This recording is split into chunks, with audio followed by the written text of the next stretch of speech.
Dear students, I am Dr. Faiz in our course title Classics in Total Synthesis. Today this is our lecture number 3. In this lecture we will discuss about prostaglandins. Now what are the prostaglandins? Prostaglandins are the derivative of fatty acid as given in green color prostanoic acid. They are very much important biological molecules and they resemble hormones in their functionality, but they are chemically quite different from the hormones. They are known as prostaglandins because they were first detected in human seminal fluid obtained from prostate gland. They were not detected for many years because they occur in such low concentration and have such short half-life. Prostaglandins are present in almost all cells and tissues. They are very active biological agent. They are highly effective even in very minute quantity in nanograms.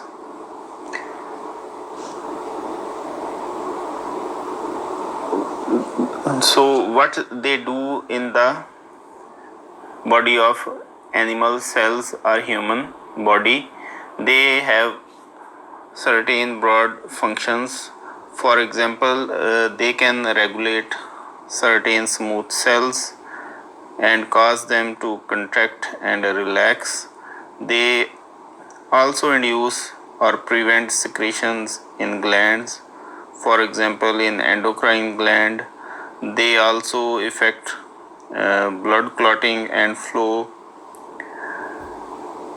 They also regulate the blood pressure and also regulate gastric secretions.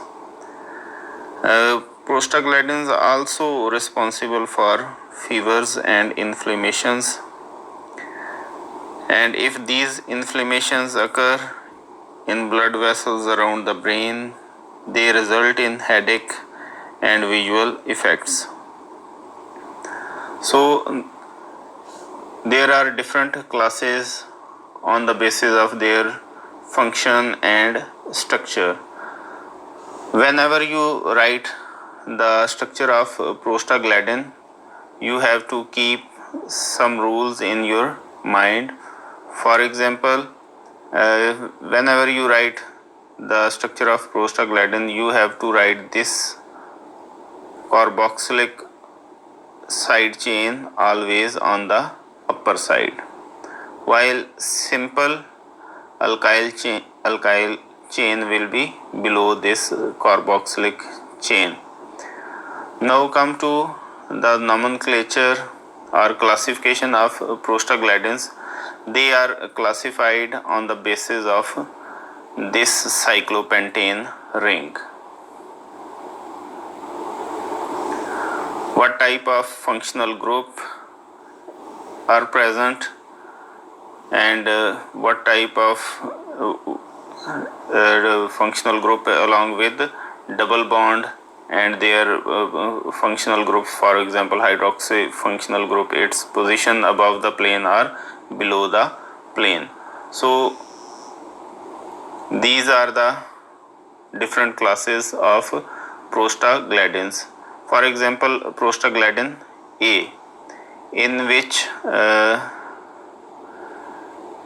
cyclopentanone contain a double bond at position number 10 and 11, while in prostaglandin B, this double bond is present at position number 8 and 12, while in prostaglandin C,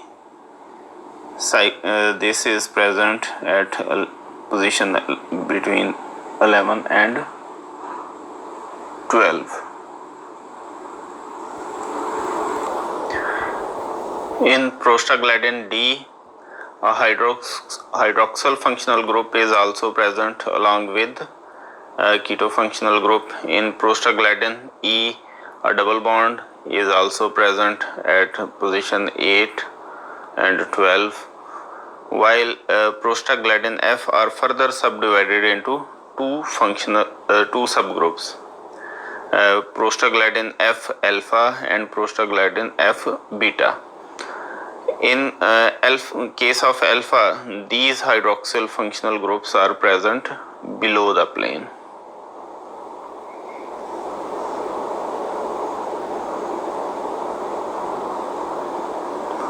While in case of beta, hydroxyl functional group present above the plane of cyclopentane.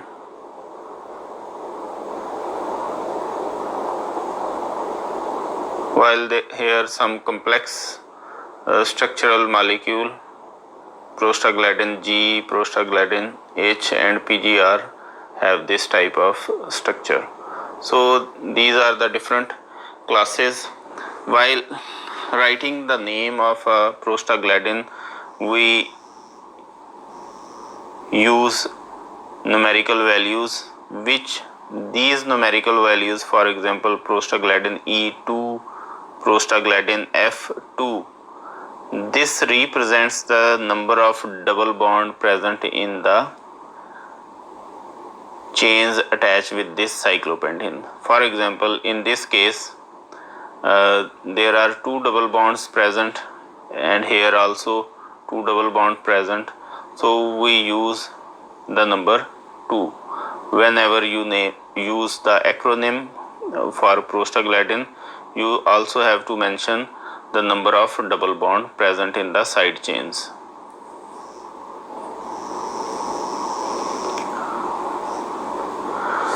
Now come to their biosynthesis. In the animal cell or in the living system, they are synthesized from the precursor fatty acid, which is known as arachidonic acid, and from this arachidonic acid it is converted into prostaglandin H, which is further transferred through different enzymes and isomerases into different prostaglandins. For example, TXA, prostaglandin G2. This T represents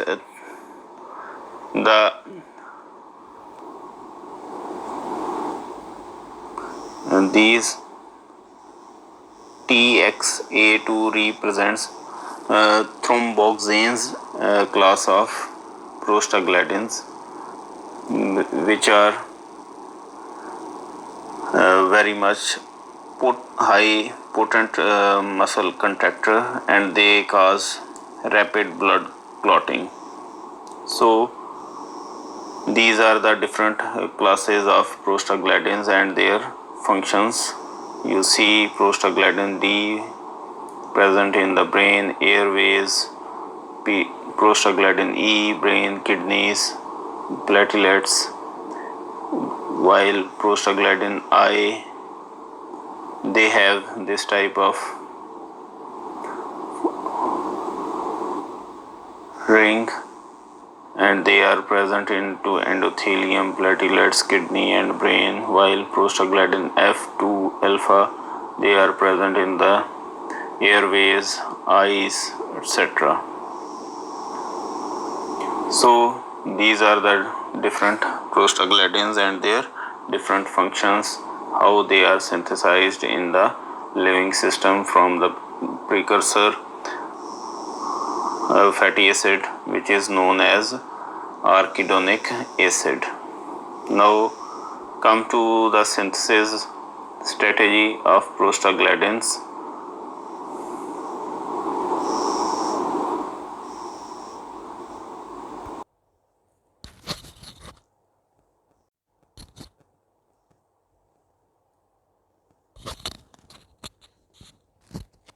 Before moving toward the synthesis of prostaglandin F2 alpha, we will do the retrosynthetic analysis of this prostaglandin.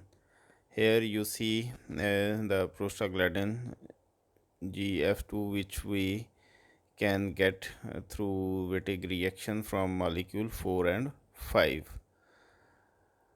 So this number 4 molecule we can get through Horner Wordsworth Eman reaction, and here we do the hydroxyl functional group protection through tetrahydropyranes.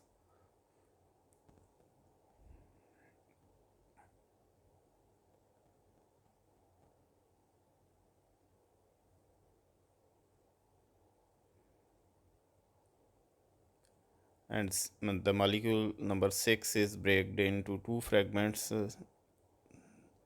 Number 8, which is a phosphate ester, and the number 7, which contain a lactone ring.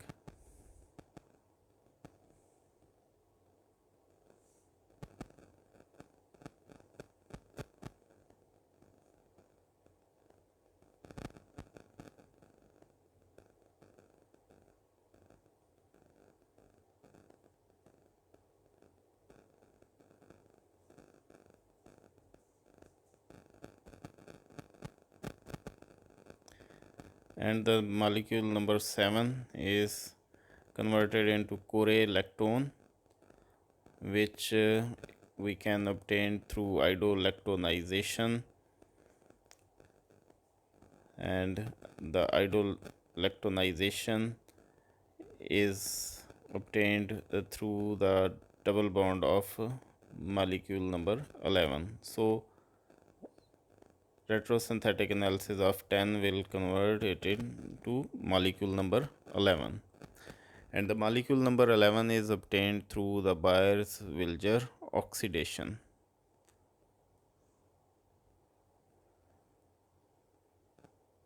And the after Byers-Wilger oxidation, the molecule number 11 is obtained through Diels-Alder reaction of cyclopentane and a dienophile which contain chlorine and nitrile group. So here are the different prostaglandins synthetic strategies used by different chemists. As you see here, Corey use a strategy to link the carbon number 11 and 12, while Miano use the strategy to link the carbon number 8 and 12, while Stork use the strategy or molecule to develop a linkage between carbon number 9 and 10. So now we will discuss the Core synthesis or Core's strategy.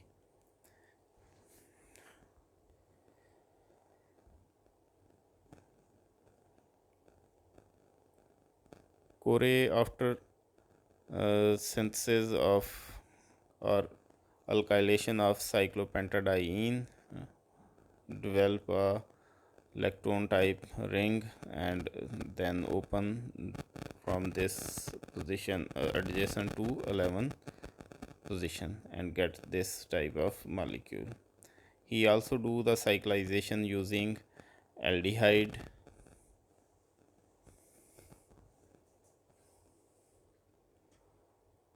and get this type of molecule, and also used protected aldehyde to get a stereo specific molecule with this strategy.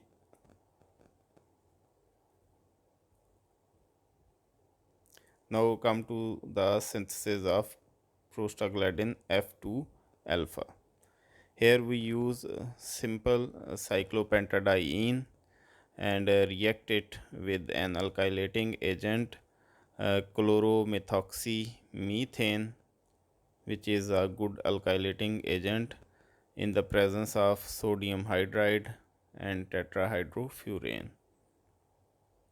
Here sodium hydride will extract proton from cyclopentadiene, and This cyclopentadiene then attack on the methylene adjacent to chloro group in the alkylating agent.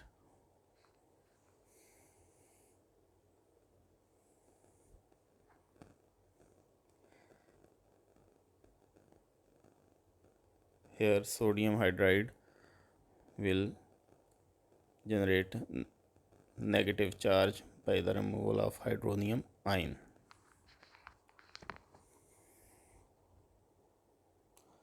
After alkylation we get this type of molecule.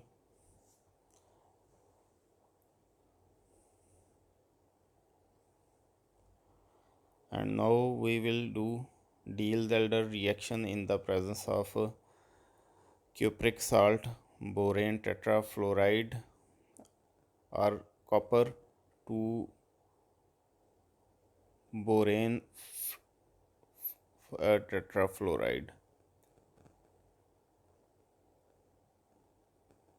This catalyst support to the reaction to take place at 0 degree centigrade.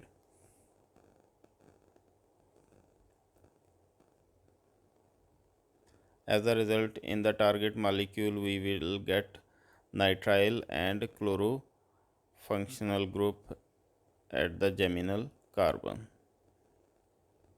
or geminal position, and they will further. So here is the Diels-Alder reaction which take place with the cyclopentadiene and dienophile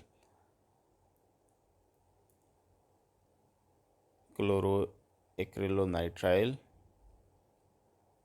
which is an excellent dienophile, and the product is further hydrolyzed in the presence of potassium hydroxide, in the presence of DMSO, and hydrolysis of nitrile and chlorine will convert it into a keto functional group.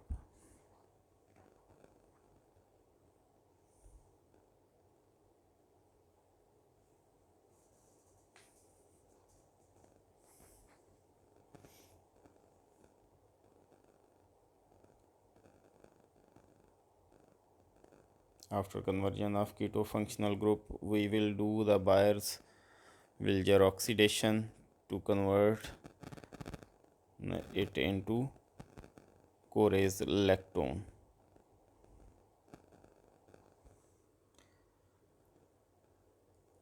After conversion into lactone, we will open the ring with the help of NaOH.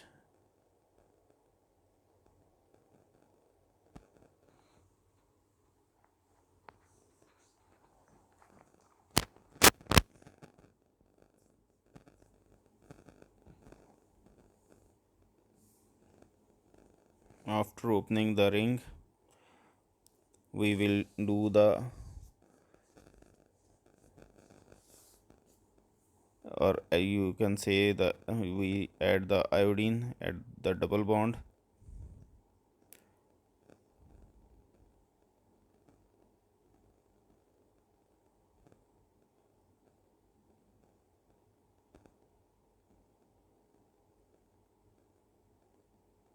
And this oxygen linkage will break and carboxylic acid functional group will be obtained.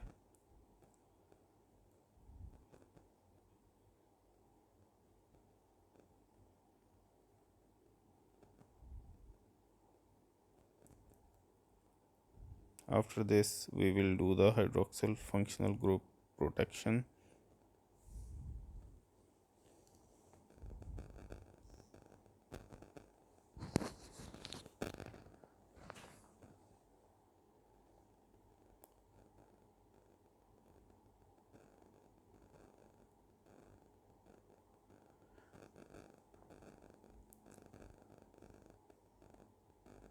When we add iodine at this double bond, a complex will be formed, just like you remember, if you remember, the addition of bromine. uh, and then we will do the protection of this hydroxyl functional group with acetic anhydride.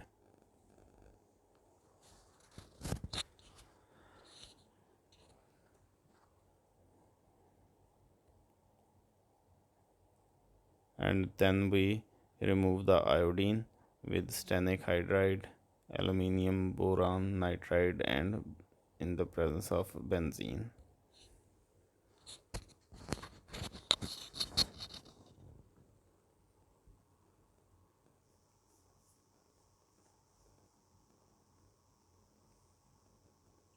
And this iodine molecule is removed.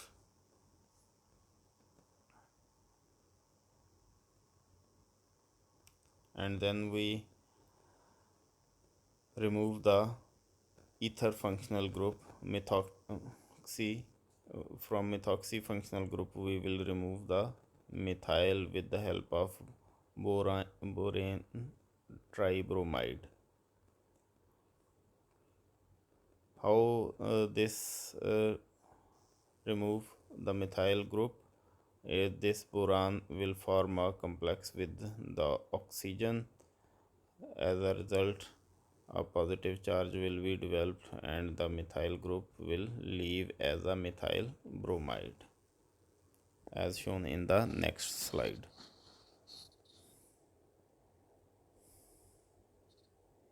Here boron tribromide form a complex with oxygen, a positive charge develop on oxygen and bromide ion leave. After that, methyl group also leaves as a methyl bromide, which further on hydrolysis generate hydroxyl functional group. And this hydroxyl functional group we will further oxidize it into an aldehyde to extend the chain. So we can do this through chromium trioxide in the presence of pyridine, or you can say through Collins oxidation. This hydroxyl functional group is converted into an aldehyde, which will support us to extend our chain. So this is the hydroxyl functional group where Collins oxidation take place.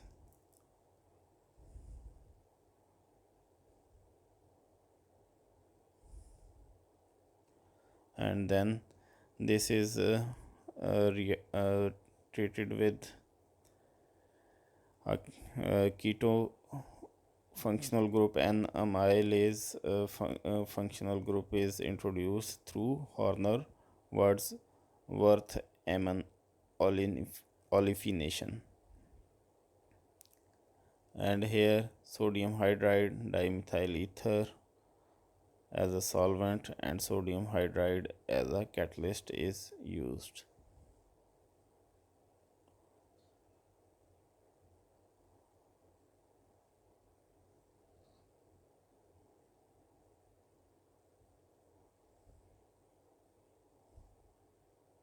Then we will reduce this an amylase keto functional group into hydroxy functional group with the help of zinc borohydride in the presence of dimethyl ether.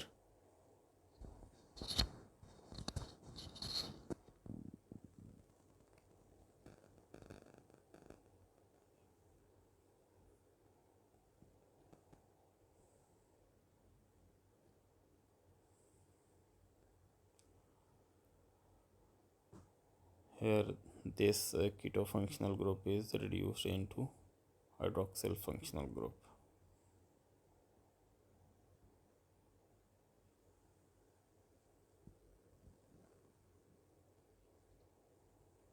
And then we will deprotect this hydroxy functional group in the presence of a base K2CO3 potassium chromate, potassium carbonate. In the presence of potassium carbonate, this acyl group is removed and our hydroxy functional group regenerated. And then we will do the protection of these two hydroxy functional group with the help of dihydropyrene in the presence of para-toluene, sulfonic acid and DCM.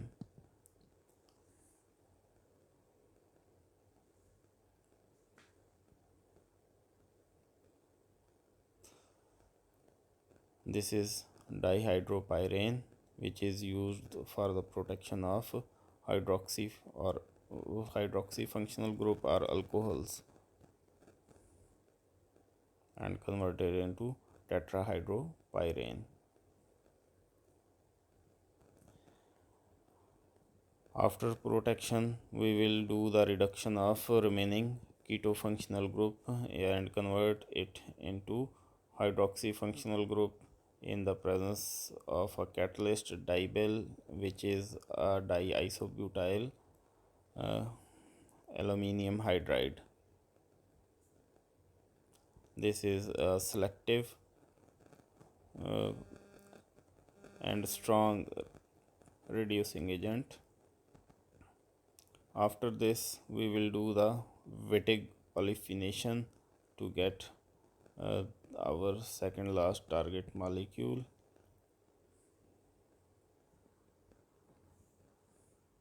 After Wittig olefination,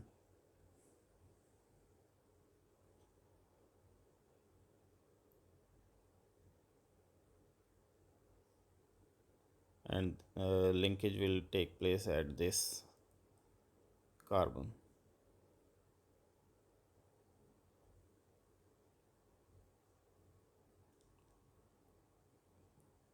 And then we will deprotect our hydroxy functional groups in the presence of acetic acid, and we get our target molecule. So here we use synthetic strategy and retro synthetic analysis of same strategy. So if you remember synthesis or retro synthetic analysis, you will remember the both things. So thanks for watching and prepare your notes from this lecture. If you have any question, you can contact me in the group. Thanks.